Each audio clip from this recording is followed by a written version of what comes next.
everybody, and welcome back to the Hilltop Pillbox here in Abbotsford, British Columbia, Canada. And if you've been paying attention, there is the Historical Board Gaming Northern Showcase happening in Abbotsford this year.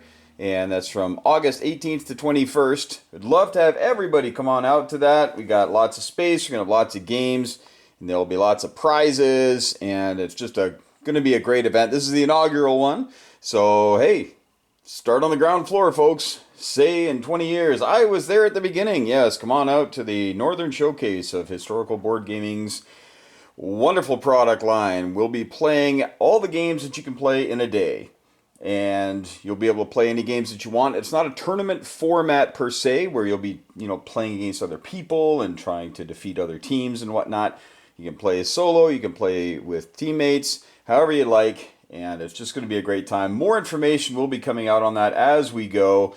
But we'll be playing games like Midway, Meltdown, Barbarossa, 1914, 1985. And there's a game that I've been developing along with some other great fellows you may have heard of. G.I. Joe, Hambone, Triple Crown, and Sky Marshal, to name a few. And Mark the Shark. And I'm probably forgetting somebody, so I apologize. But all those guys are helping develop a game that we are hoping will have an excellent prototype ready to go for that weekend. It's pretty much done, but production always takes time. But what we're going to do today is we're going to play a solo game of Fortress America, and this is one great big Who Will Win contest. Now, I've held lots of the Who Will Win contests on my channel before and given things away. The giveaway for this will be free admission to the Northern Lights Showcase.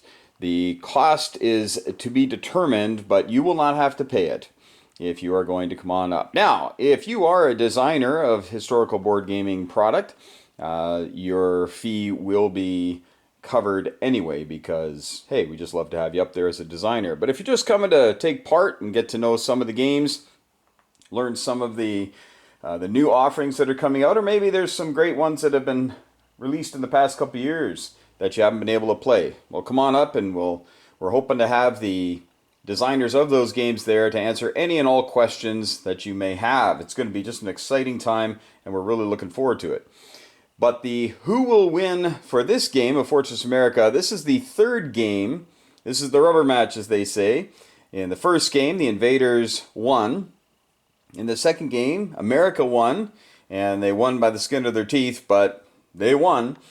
And in this game, well, now we've seen both sides win. So that's pretty cool. I have shown you the setup. So in all of the coastal cities, everything that can be attacked directly from an invasion zone has 2 infantry. All right, so every one of the invaders is facing the same type of defenses, and there you have it. They're all facing 2 men across the board. For the Who Will Win, it's not just going to be invaders or America. If you choose America, great. Tell me how many cities they will have at the end of the game. And the end of the game will come when the invaders there's nothing. They just mathematically cannot take out the 18 cities that they need to hold. And there's just no way they can take them and keep them. So it'll be at the end of America's turn, we'll take stock. Usually that's around turn 8. 7 or 8, sometimes as late as 9, depending on the losses that everybody's been feeling. All right? But if you choose an invader, you need to choose which invader. Will it be the Asian People's Alliance? Will it be the Central American Federation? Or will it be the wonderful Euro Socialist Pact? And if you're going to choose them, you have to choose how many points they get. So for America, you have to choose how many cities they get, and then you have to choose which one gets the most points. Not how many points, but who gets the most points. How many points would be a little too difficult. Now, the way the points go in this game, cities are worth 10 points. So whichever team takes a city, they take this little thing and they put it over by their stack. That's 10 points. All right? For every one of these resource symbols, these are agriculture, this is mineral, and this is oil. For every one of those are worth 3 points. Now there are 28 of them on the board, and each side has fairly similar access to all of them. So the West has 6, the South has 7, I believe. Or do they have 6? No, they've got 6 as well.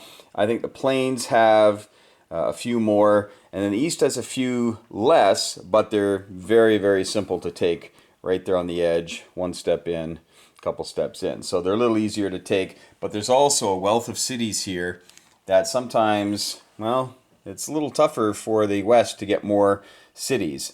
If the West doesn't take Denver, if it's taken by the South, then the West will typically have 1, 2, 3, 4, 5 cities. If they do get over to here, that's 6. Well, for the East, 1, 2, 3, 4, 5, 6, 7, 8, 9, 10, like they're all in that area. Now, as we've seen, the Euro Socialist Pact takes it on the chin. So, although the cities are close, they do tend to be a tougher nut to crack. So, that is what we're going to have for our Who Will Win contest today of Fortress America. Will America win? If so, how many cities will they have when we decide to end the game? Will they have 13 or more? You can't guess 12, because if they have 12, that means the invaders win. So they have to have 13 or more. So 13, 14, 15, 16, that'll be your guess. And if we have multiple guesses of the same number, that's fine. We'll just do a roll-off like we tend to do to break ties. If you think it's going to be the invaders over here, well, maybe they're going to get 10, 20, 30, 40, 50. Let's say they get 50, and then they get 1, 2, 3, 4, 5, 6, 7. Let's say they get 8. 8 times 3 is 24. That'd be 74 points that the West would get. All right. And I'll do a little flyover here so you can see where all the resources are. If you want to pause and take a look at where these things are. You can also obviously find an image of this on, well, the internet. Pretty much anywhere, folks, you can find an image of this map. Now, make sure you're looking at this map and not the new release. I don't have the new release. I believe that there are some significant differences here and there. So, good luck with the Who Will Win, and we hope that you can make it up here to Abbotsford, or down here to Abbotsford, or over here to Abbotsford. And if you fly into Abbotsford, I will be your happy Uber driver. I will pick you up and take you to the venue, and also take you to your hotel. All right, so, and I drive a venue, so that kind of works a little bit. All right, so please leave comments below for the Who Will Win contest, and maybe you'll get yourself some free admission to the Historical Board Gaming's Northern Showcase 2023, the first ever, and it won't be the last. All right, here we go, folks. Let's see who the dice will be with. All right, heading into round 2, and some fun stuff here on this Who Will Win contest. The Americans were able to place 10 units. That's right, 7 partisans and 3 infantry. So 10 units are placed on the board early on. Never a bad thing to have more boots on the ground. But they pretty much got swept aside on the coast, except for one minor exception. And here we go. Washington did all right, got through. Euro Socialist Pact looking pretty comfortable here on the coast, except in, yeah, you guessed it, Tampa Bay. Tampa Bay held on. All right, after the end of round 1, heading into round 2, and the Americans got some good news right off the bat. They were able to place 10 units, yes.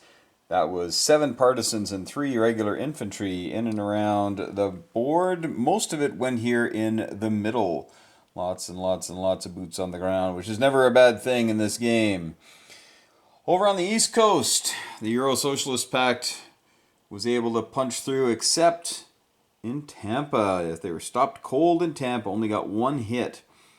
So they'll be bringing a bit more stuff next round, and Tampa should fall.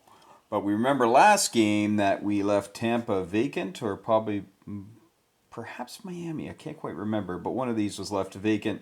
The Americans were able to take it back, and once the Euro Socialist Pact is committed to moving up here into the Northeast, it's very difficult for them to get units back down south.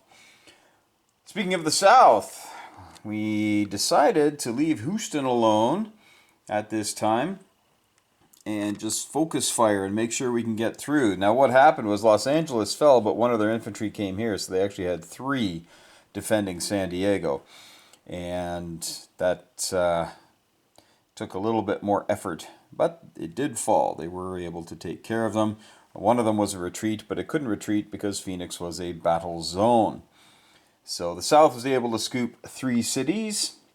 So 2 for the East, 3 for the South, and over here the Asian People's Alliance in the West were able to grab 3 as well. The aforementioned Los Angeles, San Francisco, and Portland. Although they can't shop at Walmart there anymore because that's gone. So we are pretty status quo to start this game. I am trying a little bit of a different punch here with the South. Typically I take Houston, but I thought I'd leave it this turn. And we'll see if that was silly or not. And I decided with the Americans not to pile up here because still very strong. They could place like 4 bombers this next turn and just hammer down on whatever goes there. So I thought, nope, we'll leave it as is. I did bring in some of the partisans and the infantry into the cities, of course, to bulk them up. I moved stuff out of Minneapolis, Detroit, and Buffalo, where they have cards that give you multiple units, and you want to make sure that you can put them all down.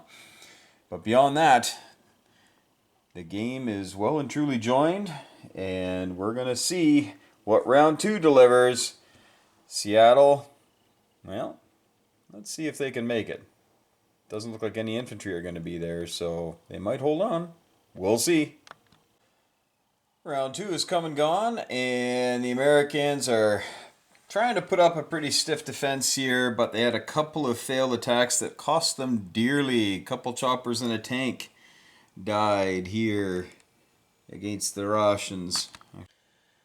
Well, some not so great news for the Americans. They went to attack Washington, D.C., and they went in heavy.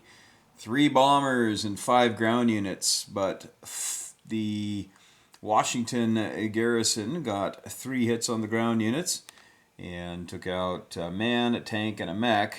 And then the remaining 5 units got 4 hits. So close and yet so far. Had they taken Washington, that would have been a very tough hill to climb for the Euro Socialist Pact. But as it stands, they're still going to be able to waltz into Washington and maybe take a poke at Philly. But that could be costly because of the 3 bombers and 2 tanks stationed there. Out of Pittsburgh, there is an attack by 3 helicopters and a tank, trying to dislodge 2 men and a tank. And as you can see, that did not work as well either. So the Americans are experiencing some loss here. They've obviously lost a lot of men, choppers, a couple tanks, and those. They haven't lost any bombers yet, though, which you kind of want to lose because when the cards come up, if you don't have it, you can't place it. Speaking of cards, card that the Americans got here for Minneapolis with 2 mechs and a chopper, but they hadn't lost any air power yet. Now they have. So all they got was the 2 mechs, which promptly headed west. And there you have it. Oh, they didn't do their second movement. There we go. All right, we're gonna go take on the Asian People's Alliance. Beyond that, though, Atlanta fell, so that's gone, and Tampa fell. So each of the invaders have 4, which means they only need 6 more to win the game total. Only 6 more. Now, we'll see how that goes. Right now, the Euro Socialist Pact is pretty thin, but there's nothing up here, right? It's all thinned out, very empty. So with the Americans trying to beef up the interior lines here, back here, not so good. Their lasers, in the first round they had a laser, missed, and the second round took out a couple of bombers, so that was handy. The South took Houston with authority, and still one fellow is left behind. He got knocked out by the defenders. Dallas is getting squeezed a little bit here, but help's on the way, sort of. Over here, the South continues to push up and will likely be putting the squeeze on the interior St. Louis, Kansas, Denver line. In the West, yep, just the inexorable march of the Asian People's Alliance eastward. And Salt Lake City is now under threat. But certainly not much too dissimilar from most games thus far. Lots of dice to roll, lots of cards to play. It'll be interesting to see how it goes. Round 3 coming up. Well, the big guns came out swinging here, and the Euro Socialist Pact paid the price. They attacked Philadelphia. There was 1 tank and 3 bombers, and they went in heavy. 3 bombers and 5 ground units. And it didn't go well for them. They lost all 3 of their bombers. And, yeah. Not good. Not good. And all they killed was 1 tank. That's all they killed with all their other 5 ground units. So the opportunity is lost. So it'll be them playing defense up in the Northeast, I believe, which will free up the Americans. Now, they did just get 2 units in Buffalo, which really helped them out. And they were able to take back this mountain territory that had a single Euro Socialist Pact infantry in there. Pittsburgh was looking a little under the gun, but looks a little healthier. Now, down here, the Americans charged out of Memphis and took this spot here and just put 1 lone infantry in there. And one of the helicopters had been knocked out of the fight, so he's stuck there. A little exposed, but should be okay. I don't think the Euro Socialist Pact is going to risk a chopper v chopper at this point. They've lost way too much air power, and we'll likely have to put quite a bit more on this next round. In the South, you can see the South is very slowly coming up the map. They are not charging hard, trying to keep good stacks of men and material together, so they are a tough nut to crack.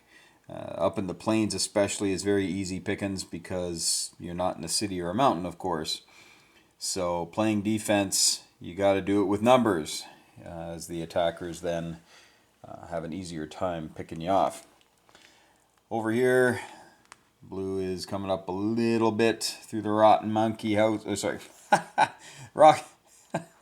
Apologies to anybody who lives in Rocky Mountain House. People throw the name around a bit and it ends up being Rotten Monkey House. And so that kind of slipped out. So apologies. It's actually a lovely town. I think about 9,000 people up in western Alberta. Beautiful, beautiful territory up there. So nothing but love for you there, Rocky. About up in the Rocky Mountain Range, we have Denver is getting quite a good defense together here. Salt Lake City, they're scrambling to get their units in place in time. And decided to block up here with these 2 fellas. Not sure if that's a good idea or not, but it's easier than just letting, or it's probably wiser than just letting the Asian People's Alliance just stroll across just south of the 49th parallel. And not much in Salt Lake City, just 3 units. That'll likely fall this turn, but they don't have any air power, so the bombers will be unscathed, and the choppers as well. So beyond that, that's where we're sitting. The Asian People Alliance put nothing but infantry on last turn, just to load up with the infantry and hang on to those cities, and they'll put their faster movers on once they start taking more of this territory. Then they can just zip right through.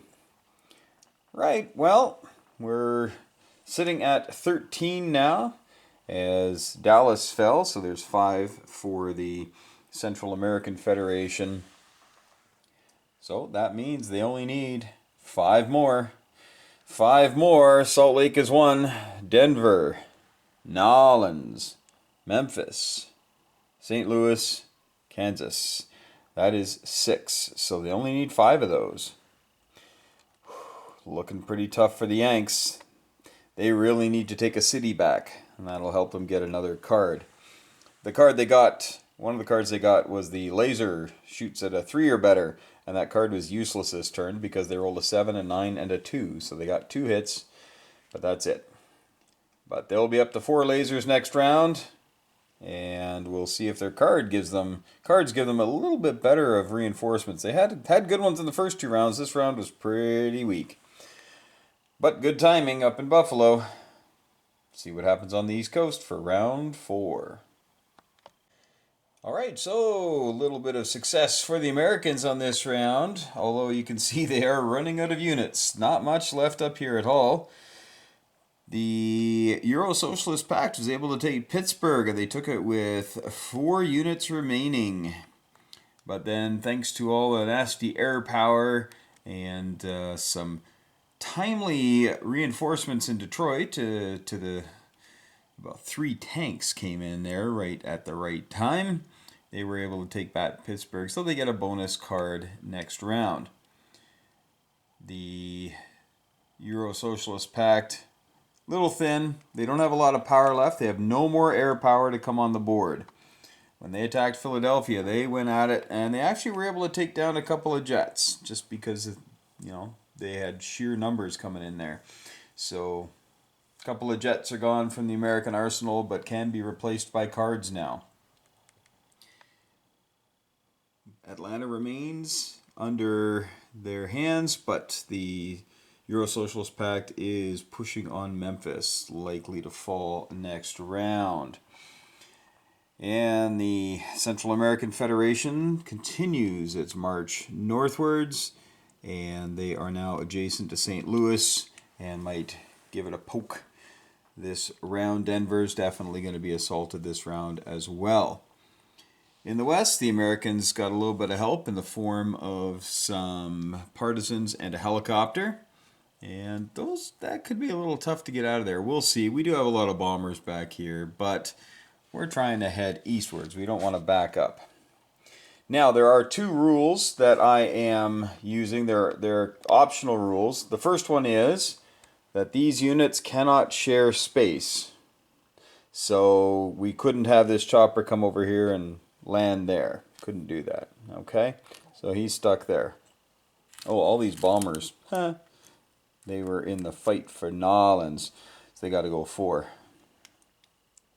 We'll send them up there. Good enough. There's five bombers there. And the lasers went 3 for 4 this last turn. Took out a lot of helicopters, because those are actually a bit more dangerous as you get to this point in the game, because they can leapfrog over and take out lasers. So, anyway, back to what we were talking about. What were we talking about? Anyway, I have calculated the amount of points that everybody has right now. So 15 cities are in the hands of the enemy. They only need 3 more. And we can see that there are 4 right here that are under some duress. This area here, we'll see. We shall see. But the West has 68 points right now when you add up their cities and all of their resource territories. 68. The South has one better, 78. They have 78 points. And the East lagging behind at 55 points. 55. And the disastrous campaigns in Philadelphia were really the big problem there. I think in future games, I think I'm just going to head westward and just forget Philly and New York and Boston. Really draws a lot of resources, and if the Americans roll well, you just lose all your air power and you're done. So maybe we'll just try to focus fire on the inside here and head into the interior, into the Great Lakes industrial heartland. So 68, 78, and 55, and 15 cities currently in the hands of the invaders. None of them are particularly weak. They're all being held fairly well, except over here, just a couple of infantry. But really, it's difficult for the Americans to get over there with enough stuff to take it back. All right, round 5 coming up. Be a very telling round. I know we say that a lot on this channel, but this round here, especially for the East, will tell us, do you have a hope at all of winning this game? Well, that round was very telling. Unfortunately, it told us opposite things. So, up here, the Americans had a little bit of bulking up thanks to the cards, but they also had some good news because the cards gave them these guys and they took Atlanta. Yes, they were able to take Atlanta, and that was very handy. So the Soviets, pardon me, the Euro Socialist Pact now has these three guys up here. They lost some stuff to the cards and to the lasers, 2 helicopters actually. And so they're down to 3 units up front. So I think the Euro Socialist Pact is going to be playing defense. There's really not a lot they can attack and hope to hold, and then they just end up giving cards away. So the Americans will be getting one more card for the recapture of Atlanta. However, they did lose St. Louis. St. Louis is now under control, and yeah, it fell rather boisterously. Not much was killed on the way in. Denver, on the other hand, did not fall as per my prognostications. So, good for them. They were able to hold on. Up in the corner here, I decided that I didn't want these guys being hampered by partisans and whatnot, so we sent the whole bomber fleet down there. Well, not the whole bomber fleet, but a good chunk of it and whatnot, and we ended up wiping them out. And no further incursions in the western sector or the Rocky Mountains by the cards. So those are going to be coming because we haven't had much. We did get the card that allowed us to destroy stuff in an oil sector, but there's nothing in an oil sector down here, although up here I did dispatch 1 Euro Socialist Pact chopper. 5 lasers, and they got 4 hits, but 2 of them were key. These 2 right here were key in that the choppers could just come and land there. Now, of course, on this turn, they can bring up new choppers and just go and land in Minneapolis. But at least that's 2 less choppers on the board for yellow. Let's look at the dead pile here. And once again, red doing its thing. Blue, not too much. Hasn't lost too much at all. Just 1 tank, 1 bomber, a couple mechs, and some men. And some air power from the Western invaders. Okay, round 6. This is the last time we'll be putting any reinforcements on. And by and large, well, everybody's got a little bit of mechanical stuff left. But the Euro Socialist Pact only has men. The tray is empty. They went big, and now they're probably going home. But we'll see if their other invaders can make up the shortfall. All right, stay tuned. Round 6. And this is where it really gets very interesting. We know that the East is a spent force. But they did have 3 tanks up here that the Americans had to attack, and they lost a couple things doing it, but they were able to clean them out. But not much left here, and if the Americans attack with just bombers going into Washington next turn, they'll lose all their bombers, or they could. So it's likely Washington will hold. The center of the map is getting a little bit of help because Memphis has been evacuated. Did an attack up into here and then moved up. Going to be needing as many boots on the ground as we can possibly get up in the center.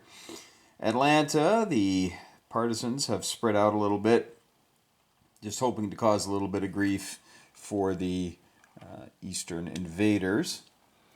Down south, pretty much status quo, not a lot of differences, except we do have some tanks and choppers heading into the interior. Looking a little bleak, The lasers helped out a little bit this turn, went 4 for 6, and they'll be losing some lasers this turn. Probably 2 lasers will head down to the bottom of the ocean. That's not the ocean. I don't know what I'm talking about. But they're probably going to lose a couple lasers. Some partisans showed up here in the Rocky Mountain sectors and were able to band together and just taking some territory. And a little bit of a follow-up attack here on Minneapolis. So the Western invaders will likely have to deal with these guys sooner rather than later, because if they come around and start scooping up the cities behind them, well, that's just going to be easy points. Denver fell, and it was not really close. They only had 2 partisans left, and they got wiped out.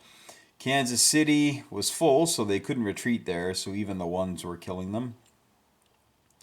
And that's about it for the center. Here's the fourth of the partisans. You have to place them separately where possible, and so we placed him over here and moved him across. And he's really not worth killing at this point, but we'll see if he tries to get too close to the cities. That might bring some pain down upon him.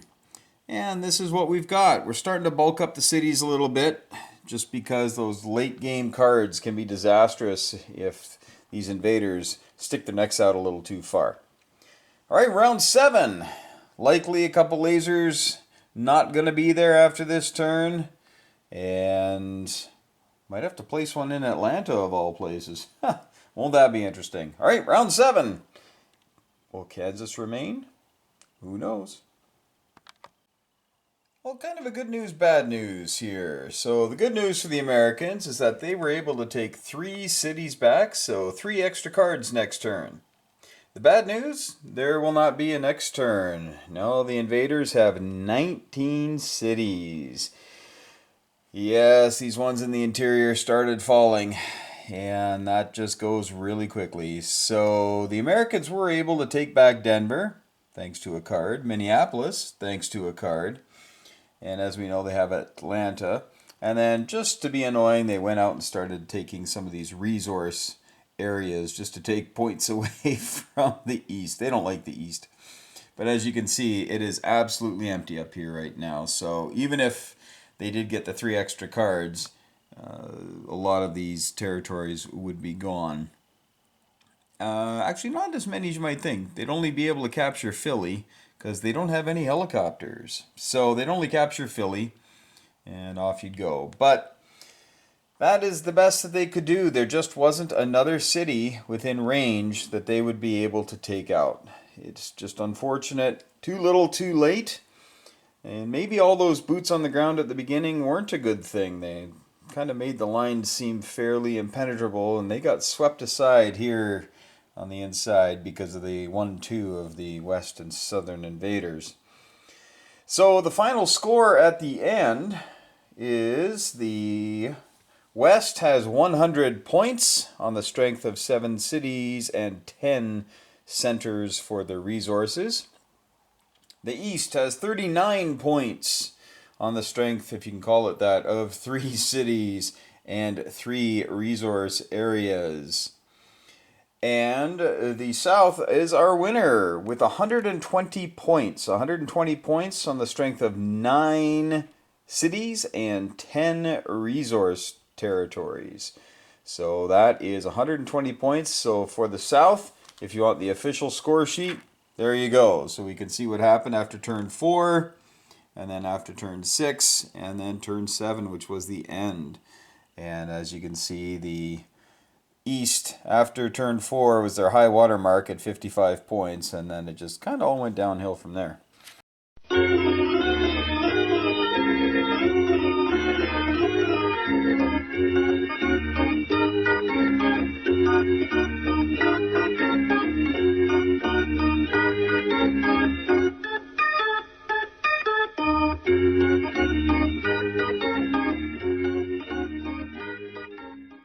All right. Well, thanks so much for watching, folks. And again, we really hope that you are able to come on up to Abbotsford for the Northern Lights Showcase, the historical board gaming showcase event happening here in August 18th to 21st. Again, if you fly into Abbotsford, I'll pick you up at the airport, and I will be your Uber driver and drive you around and make sure you get to where you need to be.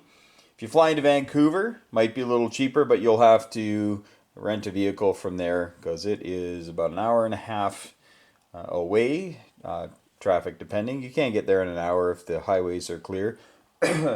Cough. Very rare. But there you have it. Make sure you contact hilltoppillbox@gmail.com to get all the information you need. And we will make sure that you are set and good to go for a fantastic weekend of the historical board game offerings, all the one-day offerings, And we're not going to be doing 36 because that belongs to Sky Marshall and his tournament that we hold every July up here. So we're not going to do that because that's a multi-day event. We want to get games that are just one day. And some of them are going to be about 4 or 5 or 6 hours. You might be able to get a couple games in one day. Wouldn't that be great?